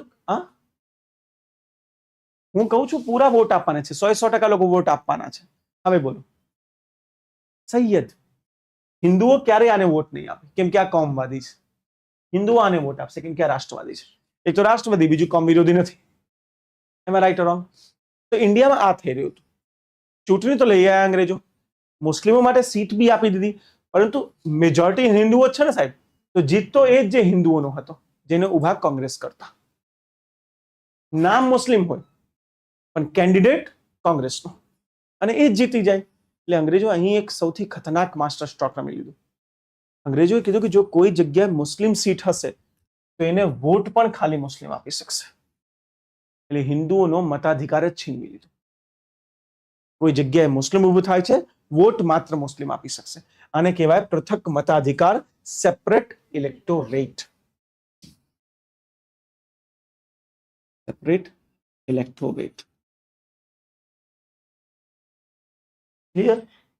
આ નીતિ સ્વીકાર કરી અંગ્રેજોએ મુસ્લિમોના હાથમાં એક એવી ચાવી આપી દીધી કે જે ધારે એ કરી શકે. એમ આઈ રાઈટ ઓર રોંગ? આનો જ વિરોધ કરવા માટે જેવો કોઈ છોકરો નહીં હો ભાઈ. થેન્ક યુ યાર. મેં તો આજે માથું ભારે કેમ લાગે છે? ચા નહોતી મળી. ભૂલી ગયો તો. તમને ભણાવવાના ચક્કરમાં અડધું કામ તો ભૂલી જાઓ મારા જીવનમાં. બોલો 1 કલાક થઈ ગઈ, લેક્ચર સ્ટોપ થઈ ગયો છે, મારા સ્ક્રીનમાં સ્ટોપ થયો છે. ચાલુ છે ને? હા તો ઠીક, મારા સ્ક્રીનમાં સ્ટોપ થઈ ગયું છે. બેવડા થોડુંક ઓનલાઈન વાળાને જોઈ લો, બિચારાને જોયું જ નથી મેં. માફ કરજો બચ્ચાઓ. Good evening Digna, Disha, Ajay, Kartik Pandya. Good evening each and everyone બેટા. આજકાલ બહુ બધા લાઈવ રહે છે, શું વાત છે? બોલો, ક્લિયર કટ પહેલા જ કહી દીધું, ક્લાસ 3 માટે જરૂર નથી, ઘણા તોય લાઈવ છે. શું કામ કોઈનું ઉલ્લુ બનાવું યાર? આમાં તમને લાગે ક્લાસ 3 માં કઈ પૂછાશે? આમાંથી સીસી કઈ પૂછાવાનું? કઈ નહીં પૂછે. આ બધું 1-2 લેવલનું છે, કાં તો યુપીએસસી. સિવાય કોન્સ્ટેબલ, પીએસઆઈ, સીસી નો વેલ્યુ. ખોટા 2 કલાક જ બગાડવાના મને વ્યૂ આપવાના ચક્કરમાં. હું ઘણા લેક્ચર જોઉં, ઉપર ટાઇટલ હોય UPSC, GPSC, STI, DYSO, PSI, CC જેવી પરીક્ષાઓ માટે મહત્વનું. આ બધામાં સેમ જબરા શિક્ષક છો, 2 કલાકમાં બધાને ભણાવી શકો? આ બધા માટે સેમ કઈ રીતે થઈ શકે યાર? How can you say? હું દરેક વિદ્યાર્થી કહું છું, તમે કઈ રીતે કહી શકો કે કોન્સ્ટેબલ અને કલેક્ટરનો સિલેબસ સેમ છે? સેમ છે? હવે હજારો કલેક્ટર, કોન્સ્ટેબલ એક કલેક્ટર અંદર કામ કરતા હોય, કેમ નથી? મારા હિસાબે થોડીક શિક્ષણમાં ઈમાનદારી રહેવી જરૂરી છે. જેના માટે ભણાવતા હોઈએ એ પહેલા ક્લિયર કરી દઈએ તો વધારે મજા આવે. સ્ટુડન્ટને બી, આપણને બી. બેચારો કોઈ માસૂમ માણસ છે, સીસી ની તૈયારી કરી રહ્યો છે, આ લેક્ચરમાં જોડાઈ જાય, 2 કલાકમાં અડધો ગાંડો થઈને નીકળશે. એ કહેશે બાપા શું બનાવી દીધું? કેમ કે એની મેન્સ શું પૂછાય છે? એની મેન્સમાં એક પ્રશ્ન છે 3 માર્કનો. એના માટે આ કોઈ કામ તમે પૂછાશે કોમમાં? ક્યારે નહીં પૂછાય. આ તો જે મોટા ખેલાડીઓ છે ને એના માટે સાહેબ. કેમ કે પ્રશ્નો તમને થોડાક દેખાડું એટલે પછી આપણે આ ટોપિક પર આવીએ, તમને વધારે મજા આવશે. જુઓ આ પ્રશ્ન. આપણે પીવાયક્યુ કોર્નરમાં આવી જઈએ. હા, પ્રશ્ન નંબર 1. ભાગલા પાડો અને રાજ કરોની બ્રિટિશ નીતિ ભારતમાં સાંપ્રદાયિકતાનું એકમાત્ર કારણ ન હતી. પ્રશ્ન જુઓ કે આ એકમાત્ર કારણ ન હતી. જે આપણે અત્યારે ભણ્યા કે આ એક કારણ તો છે જેને બાહ્ય કારણ આપણે કહી શકીએ, પરંતુ એક ઉત્પ્રેરક હતી. હા, એક કેટલિસ્ટ હતી જેને હાલના સામાજિક, આર્થિક અને ધાર્મિક તિરાડોના ઉપયોગ કર્યો હતો. 19મી સદીના અંતના સંદર્ભમાં આ વિધાનનું વિવેચનાત્મક વિશ્લેષણ કરો. લખી શકશો આ લેક્ચર જોયા વગર? લખાશે? પ્રશ્ન નહીં સમજ પડે, લખવાની વાત જવા દો. પ્રશ્ન સમજો. પ્રશ્ન શું કહે છે કે આમાં કોઈ બેરાય નથી કે અંગ્રેજોની ફાળ નાખો રાજ કરો નીતિના લીધે જ ભારતમાં કૌમાત છે. આ કારણ તો છે, પરંતુ એક માત્ર કારણ નથી. ઘણા કારણો હતા જેને તીવ્રતા આ નીતિ આપી દીધી છે. અને એ કારણો કયા હતા?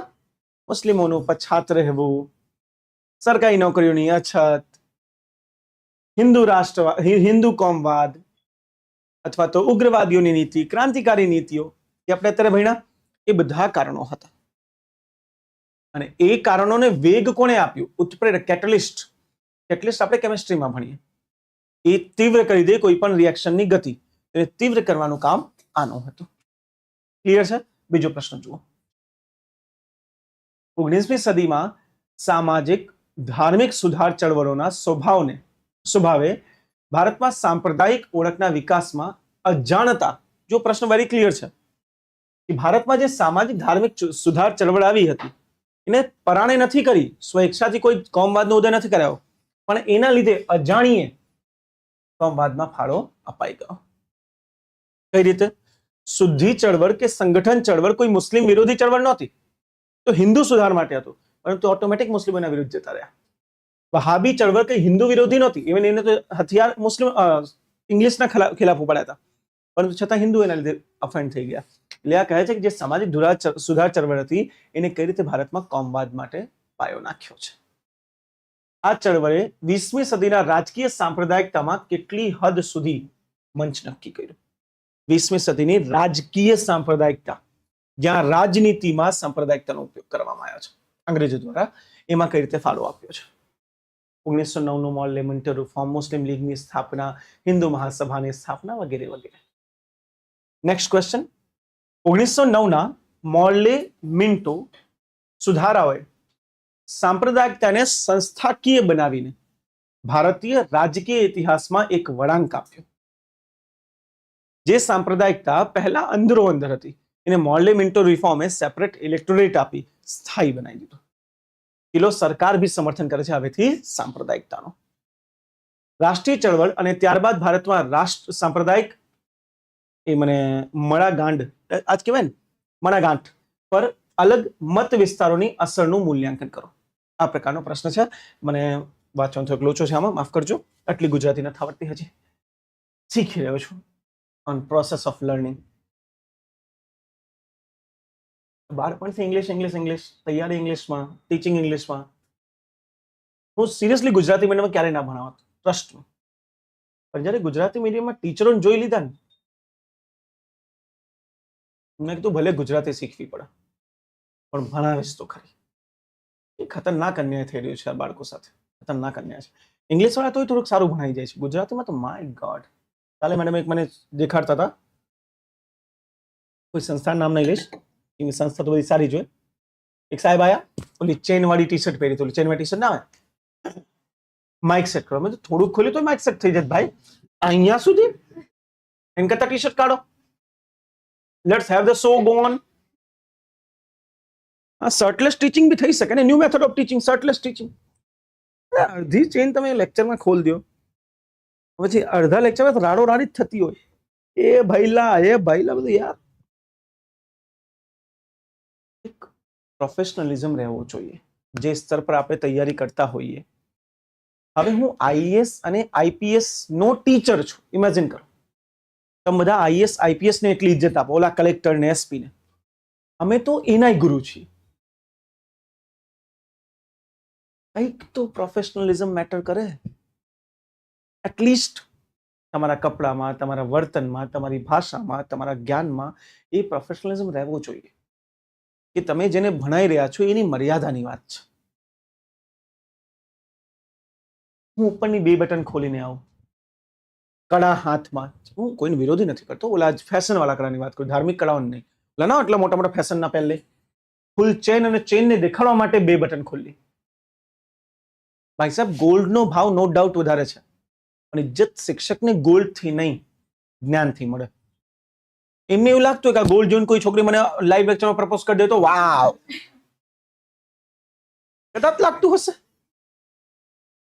બાકી મને આ મેથડ ના ખબર પડી. તમે 3 બટન ખોલીને ગોલ્ડ લાઈવ લેક્ચરમાં શેના માટે દેખાડી રહ્યા છો? લેક્ચર્સ રાડી માટે, લેક્ચર્સ મસ્ત થોડું પ્રોફેશનલિઝમ મેન્ટેન થવું જોઈએ. જે દિવસે મને એમ મળ્યું, મેં કીધું હવેથી ગુજરાતી મીડિયમમાં ભણાવવું પડશે, અને એ દિવસે ગુજરાતી શીખી લીધું. પેલા ક્યારે નથી લીધું લેક્ચર, એટલે હજી શીખી રહ્યો છું. ક્યાંય વાંચવામાં કોઈ ભૂલ પડી જાય, લખવામાં પડી જાય તો માફ કરી દેવાનું. નોલેજમાં નહીં પડશે, દેટ્સ માય પ્રોમિસ. એ ઇન્ડિયામાં બેસ્ટ મળશે, હું ગુજરાતની વાત નથી કરતો. ભાષા શુદ્ધિમાં ન, નો, ની, પ, ફ, વિભક્તિ હોય, વિભક્તિ જ કહેવાય ને. આ બોલતા મને વરસ થયું છે, મને વિભક્તિ નથી આવતી, એમાં ભૂલ પડશે, એ ચલાવી લેજો. રાઈટ, આ પ્રશ્નો તમારી સામે છે, તમે પ્રશ્નો જોયા હશે. હવે થોડુંક આગળ વધીએ અને આનાથી પ્રિલિમ્સમાં કેવા પ્રશ્નો બની શકે છે, આ બધી આપણે વાત કરીશું થોડીક વારમાં, ચિંતા ના કરો. યુપીએસસી 2001 નો પ્રશ્ન છે. ઓલ ઇન્ડિયા મુસ્લિમ લીગ ની અચ્છા, આ ભણવાનું બાકી છે, દેવું ભારી. ભારતમાં કોમવાદના ઉદય પાછળ કારણો આપણે આ બધી જ ચર્ચા કરી લીધી છે. સરકારની નીતિ, શિક્ષણ અને ઉદ્યોગોમાં મુસ્લિમોની સાપેક્ષ પછાતપણું, દેશનું આર્થિક પછાતપણું, આતંકવાદી શબ્દ ખોટું છે, ક્રાંતિકારી રાષ્ટ્રવાદ, શાળાઓ અને કોલેજમાં શિક્ષણ, આ બધું મેં ઓલરેડી તમને ભણાવી દીધું છે. આ બધા કોમવાદના ઉદય પાછળના કારણો છે. મેન્સમાં પૂછ્યા, ડાયરેક્ટ આન્સર આપવાનું છે. હિન્દુ કોમવાદના ઉદયમાં પંજાબ મહાસભા 1909, અખિલ ભારતીય હિન્દુ મહાસભા 1915. ક્લિયર? મદન મોહન માલવીય સાહેબ વિશે થોડી વારમાં ભણાવીશ તો વધારે મજા આવશે. પ્રશ્ન નંબર 1 ટ્રાય કરો. જે બી ઓનલાઈન વિદ્યાર્થી બેઠા છે તમારે બી આન્સર આપવાનો છે. બધાને ટ્રાય કરો પ્રશ્ન. ભાગલા પાડો અને રાજ કરો નીતિના સંદર્ભમાં 1857 પછીના બ્રિટિશ વલણમાં પરિવર્તન અંગે નીચેના વિધાનો પર વિચાર કરો. વિધાન 1, શરૂઆતમાં બ્રિટિશ લોકો મુસ્લિમ સમુદાયને શંકાની નજરે જોતા હતા. તેમને 1857 ના બળવા માટે મુખ્યતઃ જવાબદાર માનતા. સાચું ખોટું બેટા? સાચું. આ વાત આપણે કરી કે 1870 થી 1870 સુધી, 57 થી 70 અંગ્રેજો માનતા કે મુસ્લિમો ખરાબ છે, ગુનેગાર છે. સેકન્ડ, ડબલ્યુ હન્ટરના પુસ્તક ધ ઇન્ડિયન મુસલમાન્સ 1871 ના પ્રકાશનથી મુસ્લિમ ભદ્ર વર્ગ સાથે સમાધાનની નીતિ તરફનો ફેરફાર થયો. આ બિલકુલ સાચી વાત છે. આ બુક લખવામાં આવી હતી, ધ ઇન્ડિયન મુસ્લિમ્સ, ત્યારબાદ એમને મુસ્લિમ વલણ તરફ ફરી ગયા હતા. ક્લિયર? થર્ડ, બ્રિટિશરો ખાસ કરીને ભારતીય રાષ્ટ્રીય કોંગ્રેસના વધતા પ્રભાવનો સામનો કરવા માટે યુનાઇટેડ ઇન્ડિયન પેટ્રિયોટિક એસોસિએશનની રચના કરી. યુનાઇટેડ ઇન્ડિયન પેટ્રિયોટિક એસોસિએશન આ એક સંસ્થા હતી જે રાજાઓએ મળીને બનાવી હતી, અંગ્રેજો પત્રે પોતાની વફાદારી પ્રૂવ કરવા. નામ વફાદાર છે, પેટ્રિયોટિક, પરંતુ એ ઇન્ડિયા માટે નથી, રાજાઓ પ્રત્યે છે. આ વિધાન બી સાચું છે. આમ ત્રણ વિધાન આમાં સાચા છે. Alright, next question. પહેલામાં જવાબ ઓનલાઈન થી કોઈ ના આવ્યો. દીપલ આજે અહીંયા બેઠી છે એટલે ઓનલાઈન તો બધા ચૂપ જ હોય, કોઈ જવાબ જ નથી આપતો. બોલો ગંદા. એ આ કયું? ઓ, એક બીજી ભાષા આવી ગઈ. સોરી. આ કઈ ભાષા હતી ભાઈ? એક સેકન્ડ, રીસ્ટાર્ટ કરી કે એરર હશે આમાં. નવી ભાષા આવી છે, બોલો. હજી આ લેક્ચરનો એક ભાગ પત્યો, બીજો ભાગ બાકી છે. ખુશ ના થતા. એવું તમને હશે ને, રજા તમને ખુશ થઈ ગયા છો કે એમસીક્યુ એટલે રજા? ના ભાઈ ના, એમસીક્યુ પછી રજા થોડી હોય.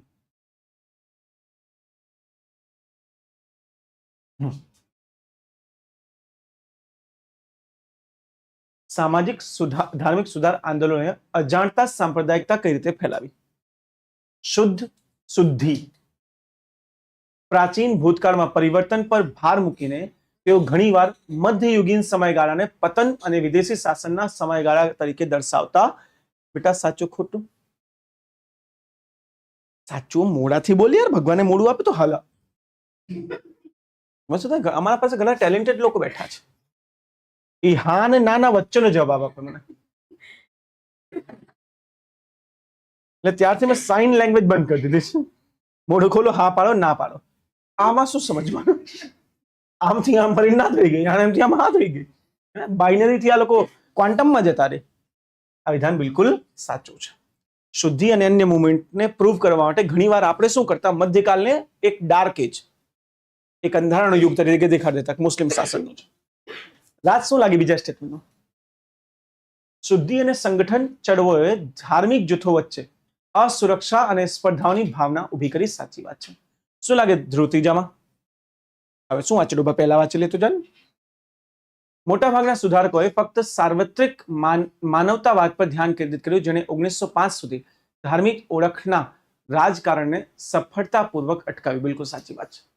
મોટાભાગના જે સુધારકો હતા એને માનવતાવાદ ઉપર વધારે ભાર આપ્યું હતું ધર્મ કરતા. રાઈટ? બધા વિધાન સાચા છે. મજા આવી? હવે આ પ્રશ્ન તમને સીધું જ એક્ઝામમાં આવી જાય, કોઈ નહીં સોલ્વ કરી શકશે. ફેલ થવા પાછળ મુખ્ય કારણો આ છે. આ ટ્રાય કરો.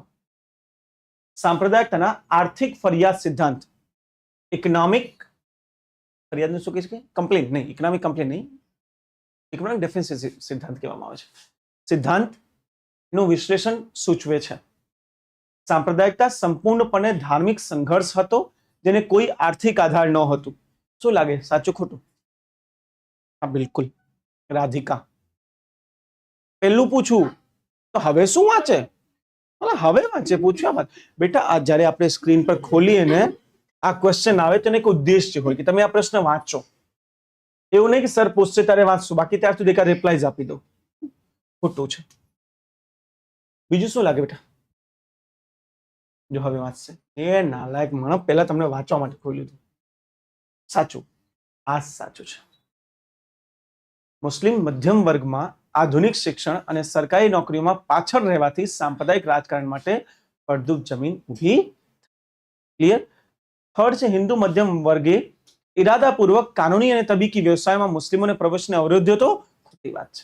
કોઈ ઇરાદાપૂર્વક નહોતું પ્રવેશ રોક્યો, અને આવડતું જ ને તમે શું કર્યું? અશાંતિ અટકાવવા માટે અંગ્રેજોએ તમામ સમુદાયોને સમાન આર્થિક તકો પૂરી પાડી. આજીવન પરિણામ લખો. Option number B is the right answer. થર્ડમાં બી, થર્ડમાં ડી, નિશા ડી, ફર્સ્ટમાં ડી. આહા, જવાબ આયા એમ ને, શાબાશ. સાચા ન થાય થર્ડમાં બી સાચું છે. એ નહીં, થેન્ક યુ નહીં, થેન્ક યુ નહીં, ખોટું ખોલી ગયું હતું. હવે આપણે પાર્ટ 2 તરફ આગળ વધીએ. જો સંપ્રદાયવાદ અથવા તો કોમવાદનો ઉદય તમે સમજી ગયા છો, તો હવે તમને સમજ પડશે કે 1906 પછી શું થયું ભારતમાં. બંગાળના વિભાજન પછી ભારતમાં કઈ કઈ ઘટનાઓ બની એ તમને હવે એકદમ ક્લિયરલી સમજ પડશે. વધુ આગળ પાક્કું? રેડી? ચાલો, રેડી સ્ટડી ગો. 1907, વાહ બેટા, થેન્ક યુ. 1907 સુરતમાં વિભાજન. યાદ છે ને લાસ્ટ લેક્ચર? શું થયું હતું બેટા સુરતમાં?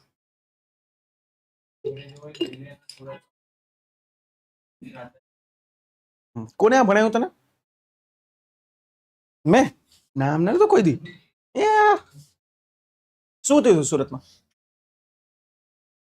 હા, સુરત. હા, તો એમાં શું થયું હતું સભામાં?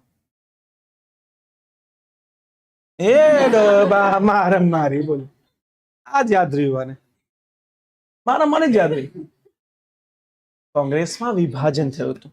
કોંગ્રેસમાં ઉગ્રવાદીઓ અને ઉદારવાદીઓનું વિભાજન. પછી ઉગ્રવાદીઓને ખતમ કરી નાખ્યું. બધું કાલે ભણાયું છે. આજે એક સ્ટેપ આગળ જઈએ. પછી શું થયું છે?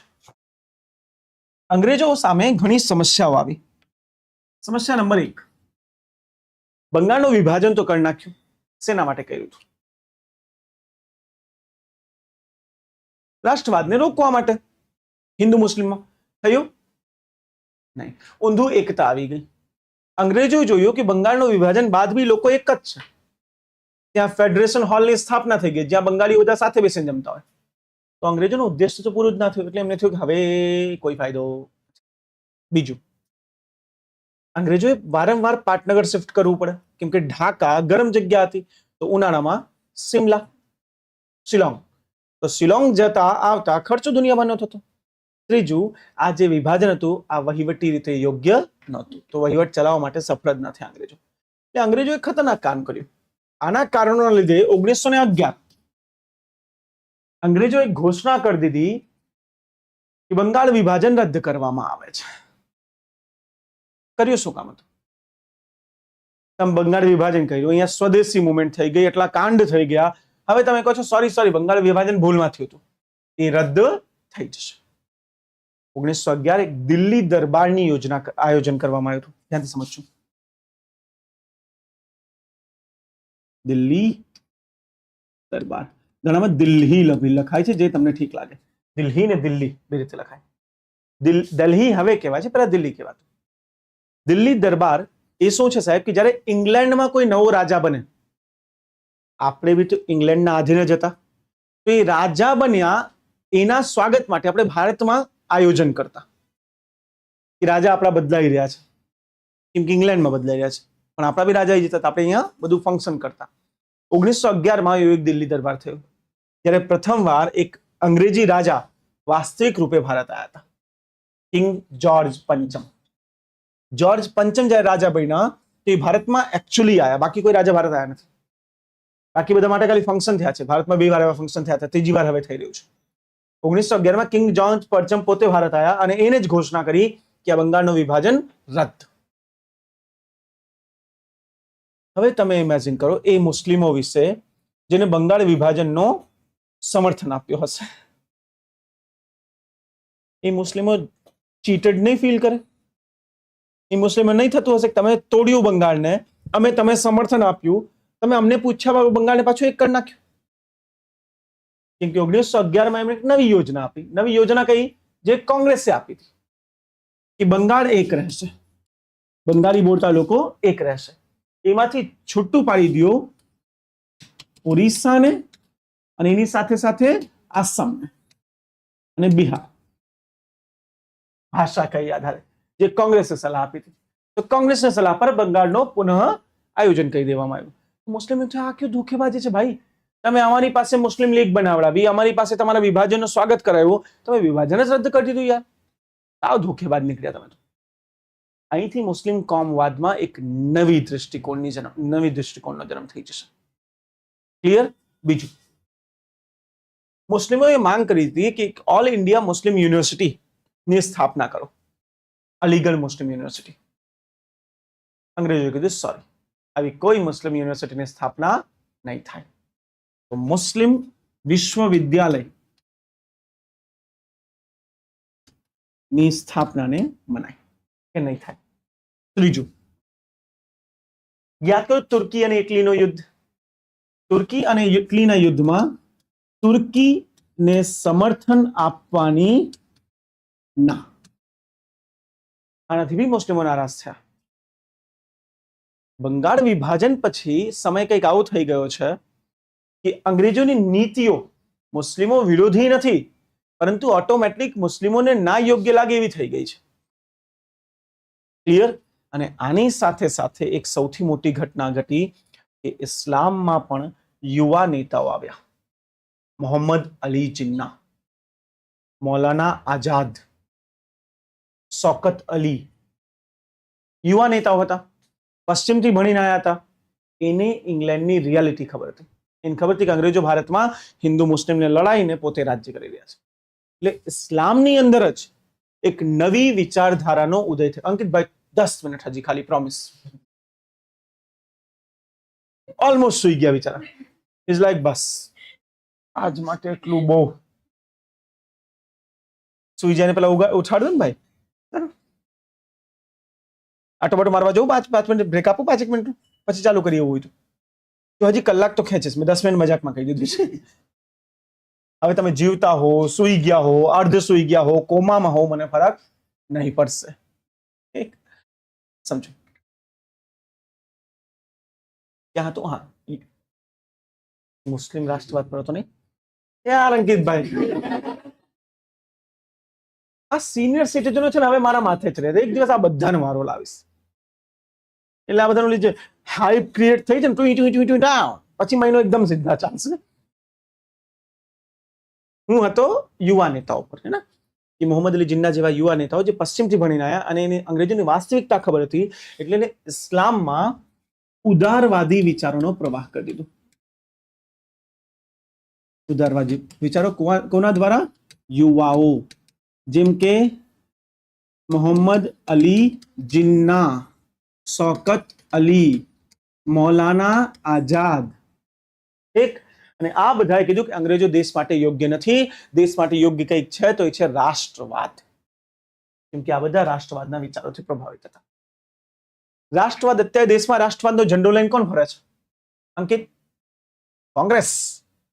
અત્યારે દેશમાં રાષ્ટ્રવાદનો ઝંડો લઈને કોંગ્રેસ ફરી રહી છે. એટલે આ લોકોને લાગ્યું કે દેશ હિત માટે આપણને કોંગ્રેસની નજીક જવું જોઈએ. એમ આર રાઈટ ઓર રોંગ? એટલે ઇસ્લામની એક શાખા જે યુવાઓની છે, રેડિકલ શાખા છે, એ કોંગ્રેસ સાથે મિત્રતા કરવા તૈયાર થઈ ગઈ. અને જે રૂઢિવાદીઓ હતા એને અંગ્રેજો ફટકા પછી ફટકા જ આપ્યા છે. બંગાળ વિભાજન રદ, યુનિવર્સિટીની માંગ રદ, તુર્કી સાથે સંબંધો રદ. એટલે રૂઢિવાદીઓ બી અંગ્રેજોથી થોડાક નારાજ હતા. એમ આઈ ક્લિયર? પાક્કું? એમાં 2-4 પર્સનાલિટી વિશે તમારે ખાસ જોવું છે. આ પર્સનાલિટી આપણા માટે ઇમ્પોર્ટન્ટ છે. યુપીએસસી એમના ઉપર પ્રશ્નો બી પૂછ્યા છે ઓલરેડી. એમાં સૌથી મોટું નામ છે સૈયદ અમીર અલી. સૈયદ અમીર અલી મુસ્લિમ લીગના સંસ્થાપક સભ્ય હતા. નવાબ સલીમુલ્લાહ ખાન અને આગા ખાન સાથે સૈયદ અમીર અલી આ સંસ્થાપક સભ્ય હતા મુસ્લિમ લીગના. આને મુસ્લિમોની ડિમાન્ડ, કોમવાદી ડિમાન્ડ ઇંગ્લેન્ડ સુધી પહોંચાડી હતી. અને પ્રિવી કાઉન્સિલમાં પહેલા જ્યુરી બનનારા હતા, પહેલા ભારતીય. પ્રિવી કાઉન્સિલ એ ત્યાંની જે કોર્ટ હોય ને, એ કોર્ટમાં પહેલા જ્યુરી એટલે કે જજ બનનાર આ પ્રથમ ભારતીય સૈયદ અમીર હતા અલી. અને એ ઇંગ્લેન્ડમાં જઈ 1907-8માં એને એક સંસ્થાની સ્થાપના કરી જેને આપણે કહેવાય છે લંડન મુસ્લિમ લીગ. સમજ્યા? પાક્કું? તો બ્રિટિશ મુસ્લિમ લીગની એક ત્યાં એમને નવી બ્રાન્ચ ચાલુ કરી. પણ મારી વાત સમજો, આ બ્રાન્ચ નહોતી. ભારતવાળી મુસ્લિમ લીગ અલગ છે, આ મુસ્લિમ લીગ અલગ છે. બે જુદા જુદા મુસ્લિમ લીગ છે, એક નથી. ક્યારે કન્ફ્યુઝ ન થતા કે આની બ્રાન્ચ હતી. બે જુદી મુસ્લિમ લીગો છે.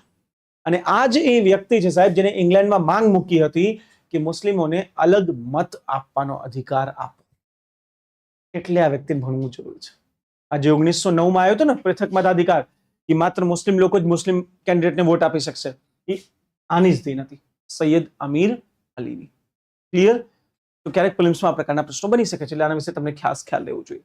કે ઓલ ઇન્ડિયા મુસ્લિમ લીગની સ્થાપના કરી, રાઈટ? એની સાથે પ્રિવી કાઉન્સિલના ન્યાયિક સમિતિના સભ્ય તરીકે પ્રથમ ભારતીય આ બેઠા હતા. ક્લિયર છે આના વિશે બધી વાત? 100%. એ તો મદન મોહન માલવીયાજી વિશે થોડુંક જાણવું જરૂરી છે, કેમ કે એને હિન્દુ મહાસભાની રચના કરી હતી. મદન મોહન માલવીયા સાહેબ આને ઘણું કામ કર્યું છે ઇન્ડિયામાં. જેમ કે બનારસ હિન્દુ યુનિવર્સિટીની સ્થાપના કરી, BHU બનારસ હિન્દુ યુનિવર્સિટીની સ્થાપના અમને કરી છે. યુપીમાં જન્મ્યા હતા, અવધ પ્રદેશની અંદર. સમાજ સુધાર માટે રાષ્ટ્રવાદમાં સૌથી મોટી ભૂમિકા નિભાવી છે. 4 વાર આ વ્યક્તિ કોંગ્રેસના અધ્યક્ષ રહી ચૂક્યા છે, કોંગ્રેસના સિનિયર લીડર હતા. અને પછીના ભારતમાં આપણે રિસ્પોન્સિવિસ્ટ અને રિએક્ટિવિસ્ટ જોશું, એમાં પણ એમની ભૂમિકા હતી.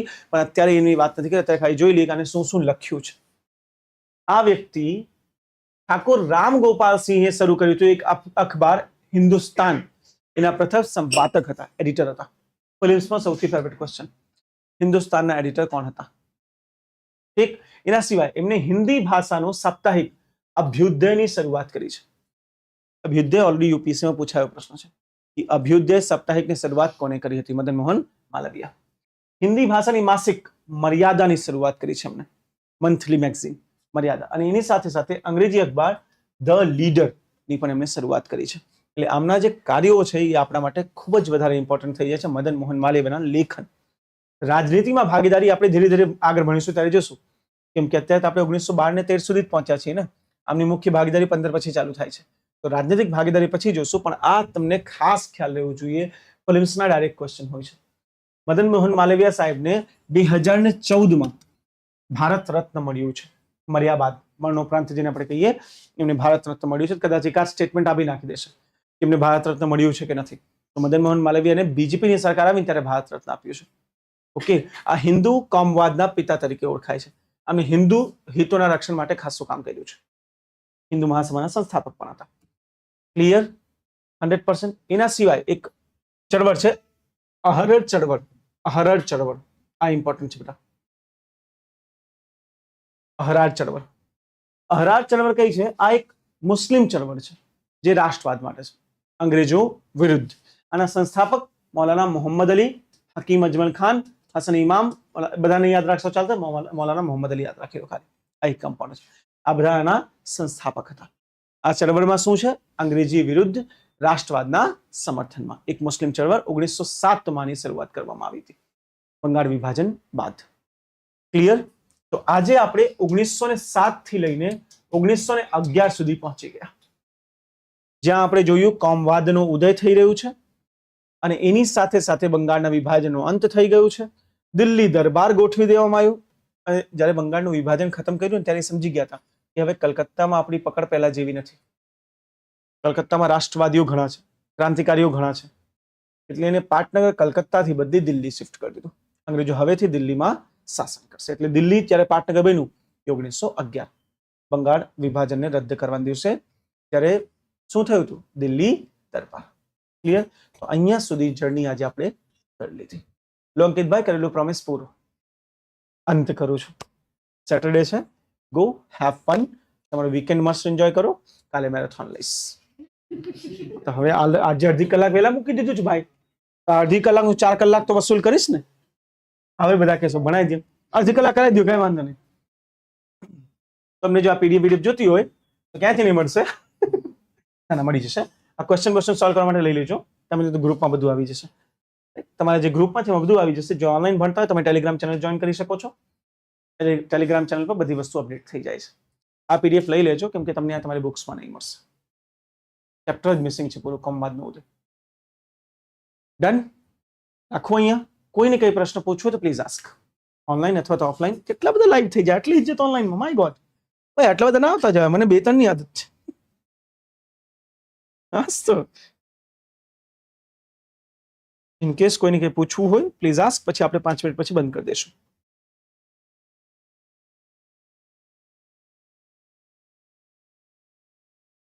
ના હોય તોય જણાવજો બેટા, મને લેક્ચર એન્ડ કરવાની ખબર પડે.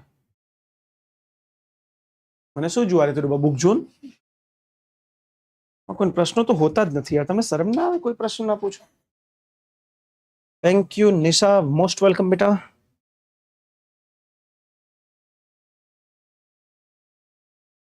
ચાલો, કોઈના કોઈ પ્રશ્નો નથી. 1.5 કલાક થઈ ગઈ લેક્ચર ને. હું આજે વિચારીને આવ્યો તો ઈમાનદારી કહું છું કે 1 કલાક પર રજા આપી દઈશ. મારા મનમાં પહેલાથી એવી વાત હતી. પછી એમને સૂતા જોઈ લીધું. હવે તો 1.5 કલાક જ ભણીને જઈશ. પૂછ બેટા પૂછ, કેમ દુખે છે? અચ્છા પર્સનલ વાત કાલે તમ તારે કાલે પછી વારો લાવીશ.